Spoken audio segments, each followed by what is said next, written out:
Jesus Cristo fez uma oração que mudaria para sempre a história da relação entre o adorador e a religião.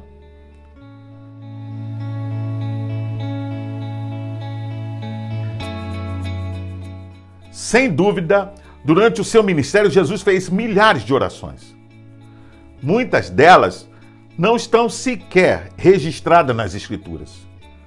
Porém, o Evangelho de João registrou a oração que Jesus Cristo fez na última semana do seu ministério na Terra. Esta oração é parte integrante do discurso final de Jesus Cristo aos seus discípulos. É a oração mais longa e talvez a mais importante, a mais emblemática das orações de Jesus que chegaram até nós. Jesus Cristo estava no momento mais crítico e decisivo do seu ministério. Esta era a última semana antes da crucificação. Era natural que ele orasse, como sempre fez durante todo o seu ministério, ao ser confrontado com uma grande decisão, prova ou crise.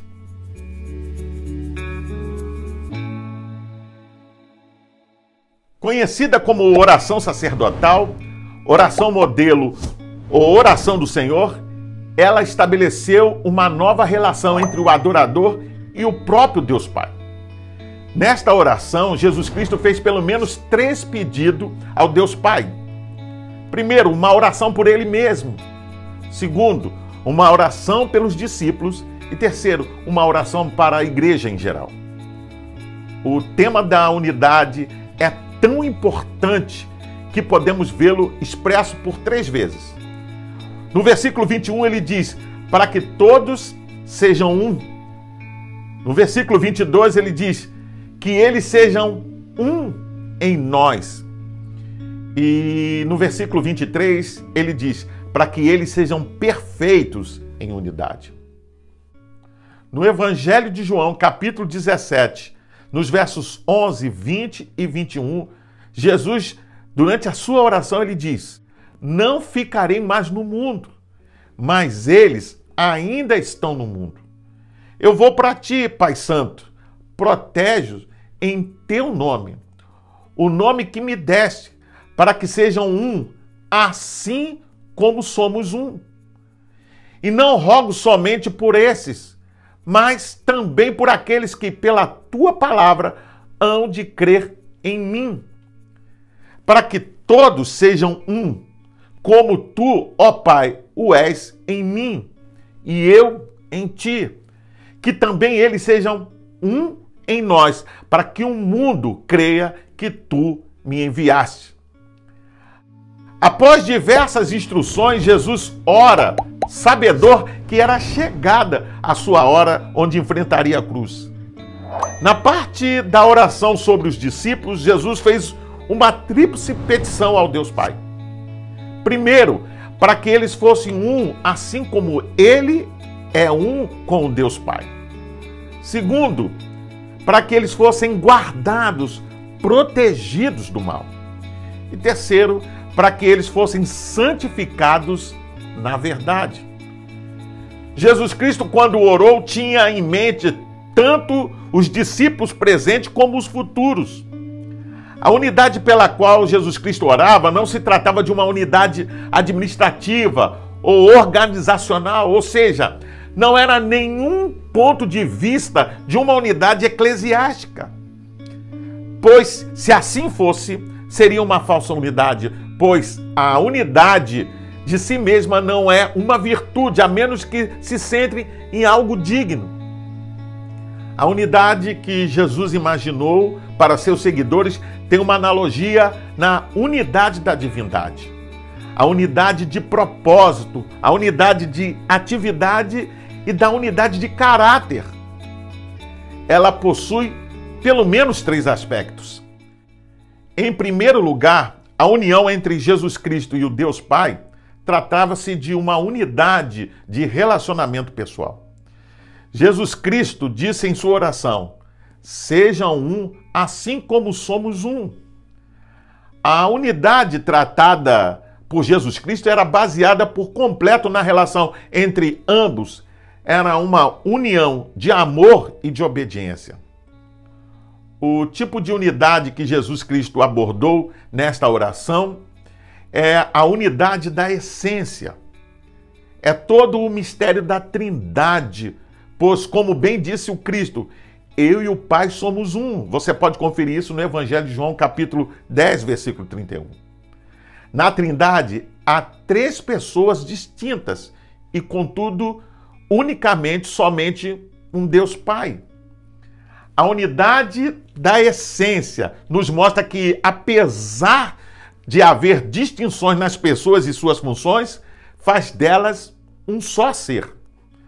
Assim, a unidade que é central e se espera na oração realizada por Jesus é uma realidade relacional, abrangente, que une os crentes de todos os tempos uns com os outros e com o seu Senhor. Essa unidade só pode ser alcançada através do ato regenerador e santificador do trabalho do Deus Pai, do Deus Filho e do Deus Espírito Santo. Desta forma, a unidade da qual Jesus Cristo está tratando aqui não se restringe à reciprocidade e comunhão uns com os outros, de uma congregação, denominação ou sequer de uma organização eclesiástica. Não se trata de uma unidade denominacional, estrutural ou organizacional e externa. Não significa conformidade ou uniformidade, nem tampouco uma questão de amizade ou fraternidade dentro de uma igreja ou estrutura eclesiástica, fazendo com que todas as pessoas, veja bem, ajam e pensem da mesma forma. Infelizmente, ao longo da história da igreja, a causa da unidade cristã sempre foi incomodada, violada, e foi um grande obstáculo porque os homens amavam mais as suas próprias organizações eclesiásticas, seus próprios credos, seu próprio ritual, do que amavam o seu próximo ou até mesmo o próprio Deus. Porém, mesmo que nunca aconteça que os cristãos organizem as igrejas do mesmo modo, ou adorem da mesma forma ao Deus Pai, ou que nunca aconteça que todos creiam exatamente nas mesmas coisas, a unidade cristã deve transcender a todas essas diferenças e unir os homens no amor demonstrado por Jesus Cristo. Em segundo lugar, a união entre Jesus Cristo e o Deus Pai tratava-se de uma unidade de propósito. Em Lucas capítulo 2, versículo 49, Jesus responde: por que é que me procuráveis? Não sabeis que convém tratar dos negócios do meu Pai? Esta é a primeira insinuação de que Jesus Cristo era o Filho de Deus. Entretanto, apesar de dar a entender que conhecia o seu verdadeiro Pai, a sua resposta indica que ele estava consciente do propósito e da missão divina que estava diante dele. Jesus Cristo deseja uma unidade profunda que deve ser a norma entre os cristãos genuínos de todos os tempos. Isto é, ser um reflexo da unidade que existe eternamente entre o Deus Pai e o Deus Filho. Ou seja, a unidade de uma mente e um propósito comum demonstrada em um amor sem ressalvas, mútuo. É uma união completa, sustentado em missão, como revelado na relação pai e filho, caracterizada pelo próprio ministério de Jesus. Em sua oração podemos ver que Jesus Cristo orou para que os seus discípulos tivessem um senso de propósito no sentido mais profundo, igual àquela que ele tinha com o Deus Pai. Esse senso de propósito não somente orientaria as suas ações e realizações, seria um norte claro que mostraria, podemos assim dizer, o que se pretende alcançar com o Evangelho e aonde a obra do Deus Pai quer chegar.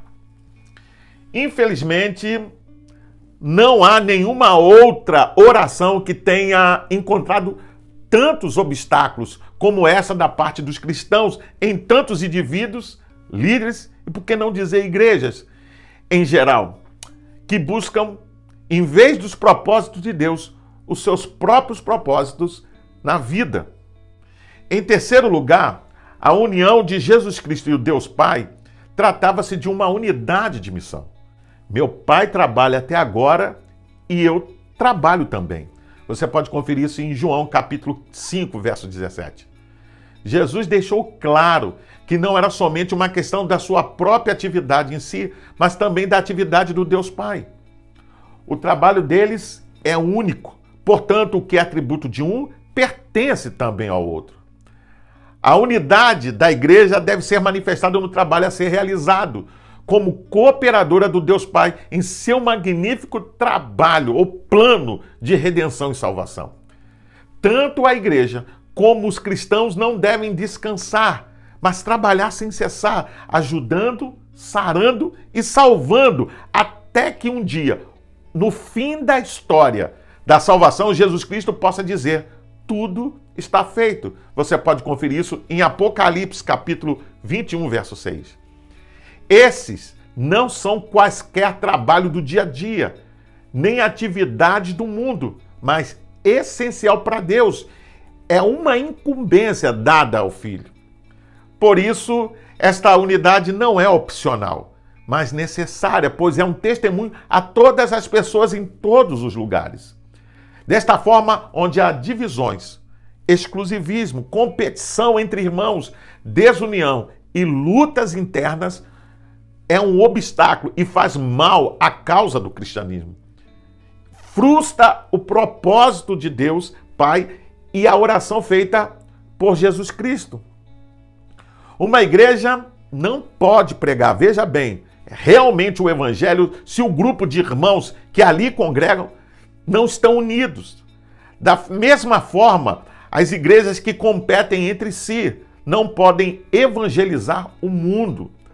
A condição de que podemos chegar é esta: nada é mais primordial no processo de evangelização do mundo do que o testemunho da unidade do povo de Deus. A plenitude desta unidade, quando é alcançada, tem como resultado profunda alegria, uma testemunha convincente para o mundo e uma exibição da glória de Deus. Ao encerrar essa reflexão, podemos observar que Jesus Cristo, durante todo o seu ministério, revelou ao mundo não somente o amor do Deus Pai, mas também os seus propósitos e a sua missão. O mundo conheceu este amor e propósito através dele, pois o Deus Pai e o Deus Filho eram um. Por isso, podemos afirmar, sem sombra de dúvida, que Jesus Cristo, o Deus Filho, era a imagem perfeita do Deus Pai. Ao orar pela unidade de seus discípulos, Jesus Cristo tinha em mente que seus discípulos fossem um com ele, assim como ele é um com Deus Pai. Saiba que o nosso dever individual é demonstrar a unidade de amor e não a desunião dos cristãos e das igrejas. Pois se amarmos uns aos outros e amarmos a Jesus de verdade, isso será a unidade que vai convencer o mundo da verdade do cristianismo, do lugar de Jesus, e para que percebam também o valor supremo da fé cristã. Aprendemos que a oração feita por Jesus Cristo por unidade do seu povo demonstra que essa unidade, apesar de ser desejada, ela não é automática, mas algo que deve ser buscado e desenvolvido, né? Ele deve ter empenho por parte e esforço de cada igreja e cristão. Isto implica também manter a unidade na diversidade, especialmente nas divergências de opinião, pois é mais natural aos homens estar separados que unidos. É mais humano apartar-se do que reunir-se. Por isso se conclui que a unidade verdadeira entre todos os cristãos é um ato sobrenatural que exige uma explicação sobrenatural. Para se inscrever, é rápido, é fácil, basta clicar aqui embaixo. Dá um gostei, faça um comentário sobre esta reflexão, deixe a sua opinião. Não esqueça de acionar o sininho para receber as futuras notificações e compartilhe com seus contatos nas suas redes sociais para que mais e mais pessoas tenham acesso ao conteúdo desta reflexão. E veja, você pode também ouvir esta reflexão acessando o seu podcast preferido. Até o próximo encontro, nós nos vemos em breve. Fique na paz. Deus te abençoe.